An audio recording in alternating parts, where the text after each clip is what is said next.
1900 সালে আমার নানা লোহার পেরেক দিয়ে বিছানা বানিয়ে ঘুমাইতো। কিন্তু 2000 সালে আমার নাতিনদের জন্য কোনো খেলার মাঠই থাকবে না।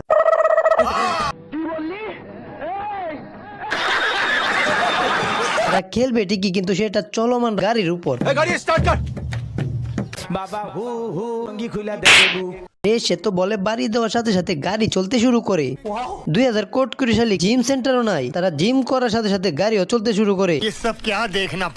এইদিকে সার্কাসম্যান খেলা দেখাতে যাচ্ছে, সাথে সাথে গাড়ি বানিয়ে ফেলে। আর মানে কি 2000 সালে সবাই বিজ্ঞানী হয়ে যাবে।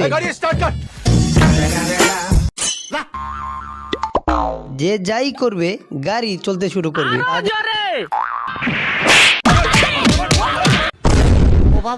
তাদের এই গাড়ি চালানোর জন্য রাস্তার কি অবস্থা। রাস্তার এই অবস্থা দেখে এক বিজ্ঞানী তো চমৎকার এক গাড়ি আবিষ্কার করে ফেলে। তখন রাস্তায় ঝাঁকুনি খাওয়ার আর ভয়ই থাকবে না, কারণ তার এই গাড়িতে যত ঝাঁকুনি আপনি দিবেন গাড়ি তত দ্রুত দৌড়তে শুরু করবে। বলিস কি?